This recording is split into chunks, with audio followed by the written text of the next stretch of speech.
Did you know that at 17, I led an army to crown the King of France? I am Joan of Arc, the Maid of Orleans.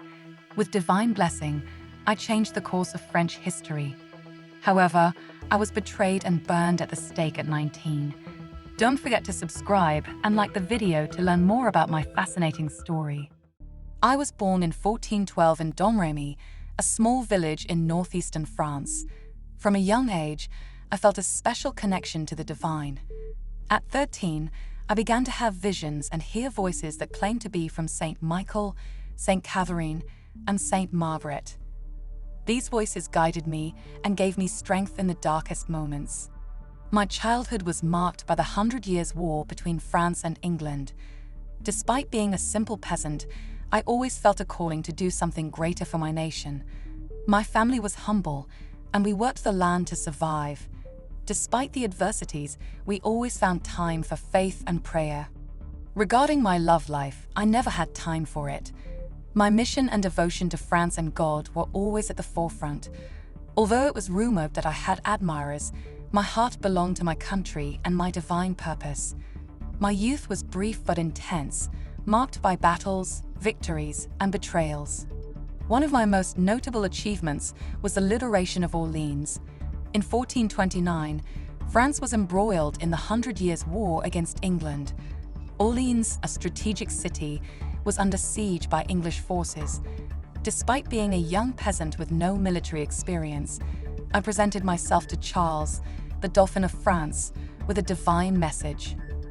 I was to lead an army to liberate Orleans and ensure his coronation as king. With custom-made armor and a white flag bearing the image of Jesus Christ, I led the French troops against the English. In just 9 days, we managed to break the siege and free the city. This triumph was not only a military victory, but also a turning point in the morale of the entire country. People began to believe that, with God's help and under my leadership, we could drive the English out of France. After the victory in Orleans, I accompanied Charles to Reims, where he was crowned King Charles VII of France. My presence at his coronation was a testament to the importance of my role in his rise to the throne. An interesting fact is that, despite being known as a warrior, I never directly participated in combat. My role was more inspirational and strategic. I always carried my standard into battle instead of a sword. Regarding my love life, although there were rumors and speculations, I never married or had romantic relationships. My devotion was directed to God and my country. My divine mission and the fate of France were always my main focus. My end was as abrupt as my rise to prominence. After being captured by the Burgundians, I was sold to the English, who subjected me to a trial for heresy, inappropriate dress, and other fabricated charges. During the trial, I was locked in a men's cell and subjected to constant interrogations. Despite the pressure, I bravely defended my actions and visions, convinced they were divine mandates. However, on the 30th of May, 1431, at the young age of 19, I was condemned and burned at the stake in the market square of Rouen. As the flames engulfed me, it is said that I shouted the name of Jesus repeatedly, maintaining my faith to the last breath. Interestingly, after the fire was extinguished, my heart remained intact, a fact many saw as a sign of my sanctity. Years after my death, I was vindicated.